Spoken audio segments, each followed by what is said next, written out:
Hello दोस्तों, आपका स्वागत है आपके अपने परिवार रेलवे जिग्नेश पर। आज हम एलपी साइको टेस्ट जो एग्ज़ाम होने वाला है, एलपी सीबीटी 2 का रिजल्ट बहुत जल्द आने वाला है। उसके बाद जो एलपी साइको टेस्ट होगा, उसको लेकर मैं मेरा जो खुद का एक्सपीरियंस है वो आपके साथ शेयर करने जा रहा हूँ।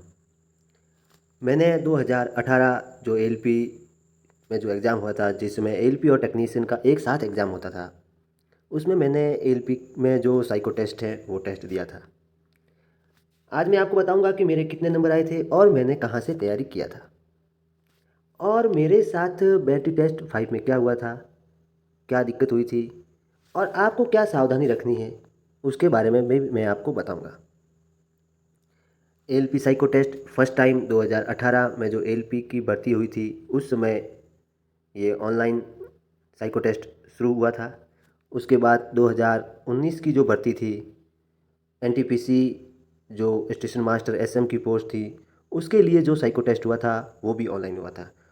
उसके बाद ये ऑनलाइन होना 2018 के बाद ये ऑनलाइन होना शुरू हो गया। मैंने आपके लिए जो ये साइको है एग्ज़ाम, इसका एक्सपीरियंस जो आज मैं आपके साथ शेयर कर रहा हूँ। 2018 में मैंने खुद साइको टेस्ट दिया है। इसके साथ जो अभी एनटीपीसी एग्ज़ाम हुए थे जो 2019 में, उसमें जो एसएम की पोस्ट पर यानी कि स्टेशन मास्टर की पोस्ट पर जिन स्टूडेंट ने साइको टेस्ट दिया था, उनसे भी रिव्यू लिया।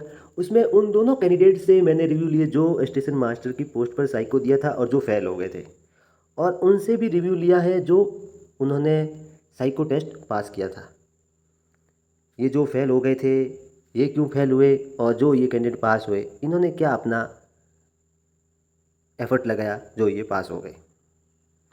और 2000 जो 18 की भर्ती थी एलपी में, उसमें जो स्टूडेंट फेल किए गए थे साइको टेस्ट में, वो क्यों किए गए थे, उसके बारे में भी मैं आपको आज बताऊंगा। उससे पहले मैं आपको जो मेरा बैटरी टेस्ट 5 में क्या हुआ था उसके बारे में हम जान लेते हैं। मैंने जो 2018 में जो एलपी एग्ज़ाम दिया था, उसमें मेरे साथ साइको टेस्ट में मेरे साथ खेला हो गया। अब खेला कैसे हो गया, मेरे साथ इश्यू जो दिक्कतें हुई वो ऐसे हो गई। मैंने जो एलपी का जो टेस्ट दिया था सीबीटी 3, CB83, जिसे हम साइको टेस्ट बोलते हैं, उसमें जो बैटरी टेस्ट जो 5 होता है ना, उसमें मुझे लगभग 10 से 15 क्वेश्चन स्क्रीन पर दिखाई ही नहीं दिए, यानी कि स्क्रीन ऑफ हो गया। और ये इश्यू केवल मेरे साथ ही नहीं हुआ, काफ़ी स्टूडेंटों के साथ हुआ। तो आरआरबी ने क्या किया, जब हम सभी के साथ हुआ तो हमने आरआरबी को मेल किया। मैंने भी ये आरआरबी को मेल किया था, आप देख सकते हैं। मैंने आरआरबी को ये मेल में लिखा था कि मेरा जो एग्ज़ाम है कौन सी शिफ्ट में था, कौन सी डेट को था, और उसके बैटरी टेस्ट के जो 5वें बैटरी होती है उसमें मुझे 10 क्वेश्चन दिखाई नहीं दिए। और मैंने जब वहाँ पर इसकी शिकायत की तो मुझे कोई जवाब नहीं दिया गया। आप मेरा इसके बारे में हेल्प करें। आरआरबी ने वापस ऑनलाइन पोर्टल फॉर्म अप्लाई करने का, सीबीटी एग्ज़ाम के लिए जिन स्टूडेंट को ये दिक्कतें आई थी उनके लिए वापस एक ऑनलाइन लिंक ओपन किया कि जो ये एग्ज़ाम देना चाहता है CB83, जिनको ये इश्यू हुआ है, वो वापस दे सकता है। मुझे विश्वास था कि मेरे पाँचों बैटरी टेस्ट क्लियर हो जाएंगे। मैंने एग्ज़ाम के लिए री एग्ज़ाम के लिए वापस फॉर्म अप्लाई किया ही नहीं। अब वो सिस्टम नहीं रहा, क्योंकि अब टीसीएस ये एग्ज़ाम ले रही है। अब इनका सॉफ्टवेयर और ज़्यादा मजबूत हो गया है। अब आपके साथ ऐसी कोई दिक्कतें नहीं होगी। ये जो मेरे साथ हुआ था, मैंने जो मेरे साथ जो दिक्कतें हुई थी वो मैंने आपके साथ थोड़ा एक्सपीरियंस जो मेरा रहा है वो मैंने आपके साथ शेयर किया है। अब जो ये लेटेस्ट में एलपी का जो सीबीएटी एग्ज़ाम होगा, CB83 जिसे हम साइको टेस्ट बोलते हैं, वो होगा। उसमें क्या परिवर्तन देखने को मिलेगा। जो ये एग्ज़ाम होने वाला है साइको टेस्ट, उसमें आपको ओनली फॉर लिमिटेड बुक्स, यानी कि आप एक बुक से ही ओनली फॉर एक बार थ्योरी क्लियर कर लें। आप बार बार या ऑनलाइन अलग अलग टीचर से क्लासेस लेना वो बंद कर दें। ओनली फॉर एक टीचर से ही आप एक बुक से, एक टीचर से एक गाइड को एक बार पढ़ लें, ताकि आपके जो सारे कॉन्सेप्ट हैं, क्या है, कॉन्सेप्ट हैं, वो क्लियर हो जाएं। जब आपके सारे कॉन्सेप्ट, जितने भी बैटरी टेस्ट हैं, एलपी जो गाइडलाइन जारी किया है उसको एक बार देख लें। साइको टेस्ट के लिए जो गाइडलाइन है ऑफिशियल वेबसाइट पर, आप वो जाके देख लें। इसके बाद आप जो थ्योरी है एक बार पढ़ लें। जब आप थ्योरी पढ़ लेंगे तो आपके सारे कॉन्सेप्ट क्लियर हो जाएंगे। जब मैंने एलपी 2018 के स्टूडेंट के साथ क्या दिक्कतें हुई, वो क्यों फेल हुए, और 2019 में जो एनटीपीसी में जिन स्टूडेंट ने एग्ज़ाम दिया था साइको, उनमें से वो जो फेल हो गए थे वो क्यों फेल हुए, और जो पास हुए थे वो कैसे पास हुए, उन दोनों से मैंने रिव्यू लिया। और साथ में जो मेरा एक्सपीरियंस है मैं वो भी आपके साथ शेयर कर रहा हूँ। यानी कि जो स्टूडेंट ओनली फॉर क्लास ही लेता है या जो ओनली फॉर थ्योरी पे ही ज़्यादा ध्यान देता है, उन स्टूडेंट को साइको टेस्ट नहीं निकलता। आप ओनली फॉर एक बुक से एक बार थ्योरी क्लियर कर लें।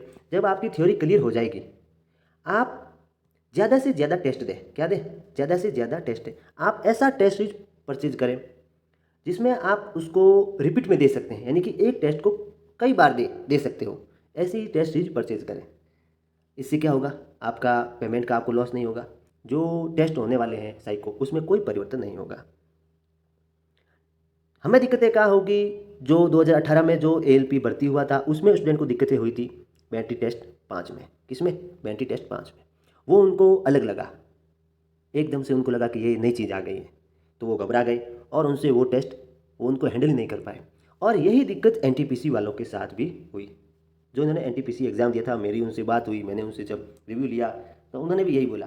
उनके भी एक टेस्ट में जितने भी स्टूडेंट फेल हुए ना, वो ओनली फॉर एक टेस्ट में ही हुए। उनके सामने से एकदम से नया टेस्ट आ गया और वो उसको हैंडल नहीं कर पाए।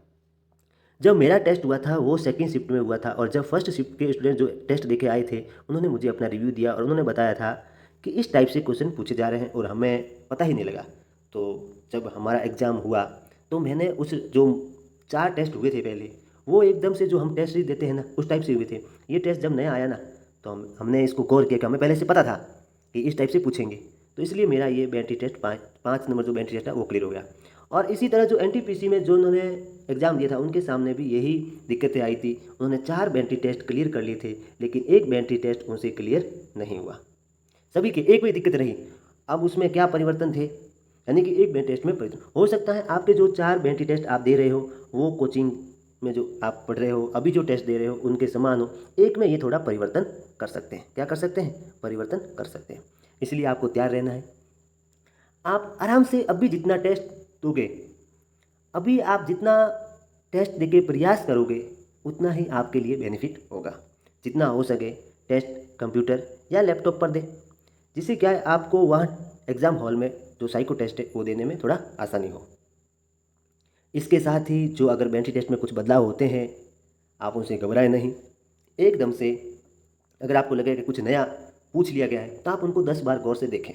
उसके बाद उस टेस्ट सीरीज को देना शुरू करें।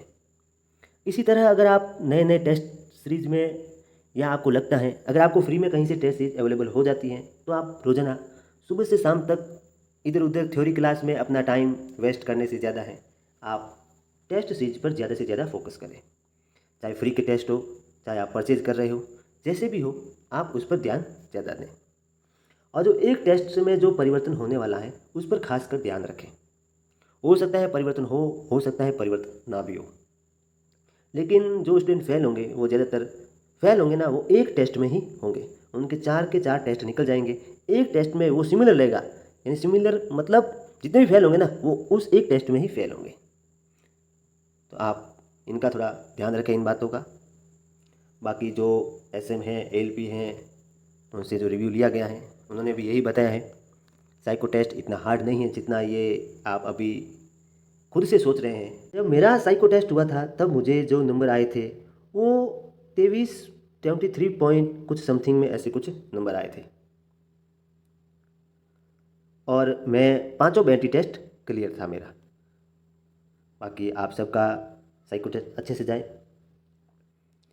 ये साइको टेस्ट आप अगर अच्छे से प्रयास करते हैं, अच्छे से निकालते हैं, तो आपने जो 2 एग्ज़ाम है, सीबीटी फर्स्ट और सीबीटी 2 में, अगर आपने जो मेहनत की है, वो आपकी सफल हो जाएगी। अब ये लास्ट टेस्ट है, इसके बाद आपका सीधा मेरिट बनने वाला है। मैं जब आपका सीबीटी एग्ज़ाम क्लियर हो जाएगा, साइको टेस्ट क्लियर हो जाएगा, तो इसके बाद डॉक्यूमेंट वेरिफिकेशन और मेडिकल्स को लेकर मैं आपके लिए बहुत सपोर्टिव रहूँगा। इस चैनल के माध्यम से मैं आपको हेल्प करता रहूँगा कि किस टाइप से मेडिकल्स हो रहे हैं, डॉक्यूमेंट्स में किस टाइप से आपको डॉक्यूमेंट्स लेके जाने हैं। इसके लिए आप चैनल को लाइक शेयर सब्सक्राइब जरूर करें।